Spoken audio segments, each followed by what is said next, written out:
South of the border, Florida Governor Ron DeSantis has officially announced his 2024 presidential bid. However, the campaign launch on Twitter with CEO Elon Musk and entrepreneur David Sachs got off to a rocky start due to technical glitches. Take a look. Are you there? Can you hear us? I think you broke. I'm right, here.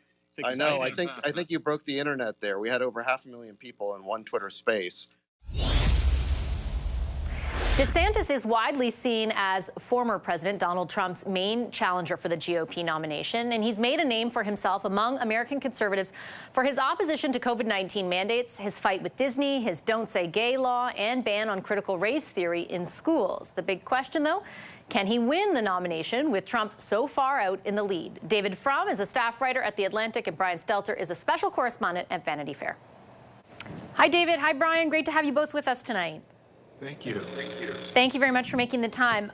David, following Mr. DeSantis' launch, you wrote the following. As bad as the tech failures were, the really bad part of his presidential launch was the part when the tech worked, and the world could hear a man radically and pathetically unready for national leadership. What led you to that conclusion?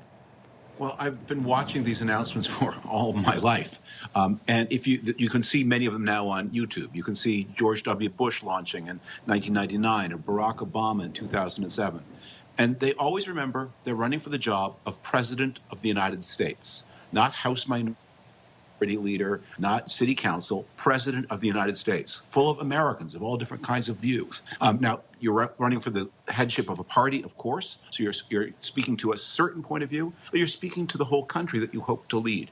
And that was something that Ron DeSantis just didn't do. And not only did he not run for the country, but he didn't even run to lead a party because he was there as kind of a hanger-on or henchman of Elon Musk, who made himself clearly the star of the show, with DeSantis as a kind of sad sidekick. Do you agree with the assessment, Brian, that it appeared like Ron DeSantis was speaking to a very specific constituency? And if so, what's the strategy or lack thereof maybe behind it? He was certainly not trying to speak to the average politically exhausted American. You know, I think the biggest majority in American politics right now are just people that are fed up by all the noise and all the nonsense, people that feel politically homeless and are looking for new leadership. DeSantis was speaking to, instead, what's often called the extremely online group. You know, people that spend all day online, reading through Twitter and Truth Social, watching YouTube videos about the latest outrage of the day. You know, and that base of the Republican Party that wants to be angry and aggrieved all the time about transgender issues, about bathrooms, about so-called wokeism run amok. That's who he was speaking to, which is not a majority of the U.S. population and may not even be a majority of the Republican voting bloc. Now, it may be the core constituency in a primary. It may be the biggest part of the primary audience. But when he starts from a very narrow slice, starts from a very extremely online way and does so with a disastrous rollout, it does signal to me that he is not trying to appeal to the average American. Far from it. Who do you think, David, he is trying to appeal to, and how does he kind of convince them of his migration from Trump's biggest supporter to his primary competitor? Well, I think that my takeaway from the event was he doesn't actually have a plan. He's yielding to some impulses, but he doesn't have a plan. I mean, if you had a plan, you would, for example, test your stage. Anyone who's ever spoken from any kind of stage to, like, high school band concert, you test the mics before. Now you're launching a campaign for president, and they did no testing of this platform. And it was crashed by astonishingly few people. 600,000 people watched it, and the Twitter servers couldn't cope with that. That's how many cable TV stations get in the middle of the afternoon for a very ordinary day. He didn't really have a plan. And the number one thing you would say is, you would remember Republican contests especially are about dominance. That's what Donald Trump always showed, dominance. I'm the biggest, meanest guy here. So when you put yourself between two people who DeSantis kept deferring to and who kept saying crazy things, one of the moderators, who is a business partner of Elon Musk's, praised Governor DeSantis as a cold-blooded, ruthless assassin. The Uvalde school shooting was exactly 1 year before to that day. You're praising somebody as a killer on the anniversary of this terrible school shooting? No one had thought about anything. Do you have that impression as well, Brian? And what does it say that the launch even was planned to happen on Twitter versus any other venue? What it says is DeSantis wants to be viewed as an outsider, someone who is not part of any establishment. I mean, after all, the only thing that Republicans hate more than Democrats is the Republican establishment. So he's trying to portray himself as a trailblazer, someone trying something new, working with an innovator like Elon Musk, going to a platform that now seems to be a right-wing platform, that is Twitter. I can see what he was getting at, but it just was so disastrous in its execution. He seemed like he was the second banana, the second fiddle to Elon Musk. He seemed like he was trying to call into an old-style radio show and give a speech. And that's the whole point of Twitter, if you're going to actually use it in an effective way, is to interact, to be surprised, to have people questioning you, to engage in interesting, spontaneous conversations. And DeSantis didn't do any of that. He wanted to give a speech instead. So it very much was a false start.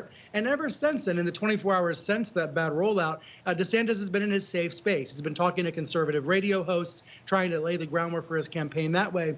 But I agree with David's assessment that there's not a clear plan or path for beating Donald Trump. Donald Trump, who is in his 70s, many Americans really detest the fact that the country is ruled by senior citizens, that it's a gerontocracy of 70 and 80-year-olds running America. There is a path for Ron DeSantis to say, I am the youthful next generation leader, but he doesn't seem to be saying that, at least not yet. Is there an electoral path to become the GOP nominee? David, as his kind of closest advisors I read in Politico today insist there is for Ron DeSantis at this point, do you think? Well, there is a path. It's not a plan, but there is a path. And the path is he's got $100 million in the bank. He can raise a lot more because business elites really like him. And the path is just hold on, ignore your poll numbers, don't drop out, and hope that Donald Trump is in prison by the time the Republican primaries begin to roll around early next year. And even Republican voters probably will not nominate someone who is serving federal time. So that seems to be, that's the path, but it's not something that DeSantis can control. And it goes back to this problem of lack of plan. Hope is not a plan. Hoping that Donald Trump will be disabled by somebody else, not by you, but by somebody else. And then you will pick up the pieces. That seems to be, at this point, the main hope, but not the main plan of the DeSantis campaign, because I don't see a plan.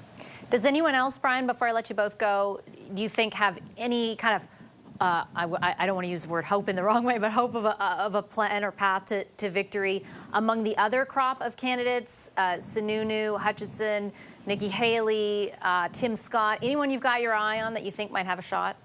Well, if they do, if they have a plan, they're keeping it a secret. They're keeping it very closely guarded because nobody has emerged with a clear vision about beating Donald Trump in this primary. It's as if nobody wants to get their hands dirty. No one wants to get their fists dirty. As David said, they want someone else to do it. They don't want to do it themselves. But as Donald Trump showed in 2016, he got his hands very, very, very dirty. That was his only way to win the nomination. I agree with David. The GOP primary is about dominance. And right now, Donald Trump's the only one trying to dominate. They're all running for second place, and they're all hoping the same thing. And the slogan of this, the real slogan of this campaign is from The Simpsons: "Can't somebody else do it?" Okay, I don't know what other note to end on. I'll leave it there. Thank you so much, David Frum and Brian Stelter. Appreciate it. Thank you. Bye-bye.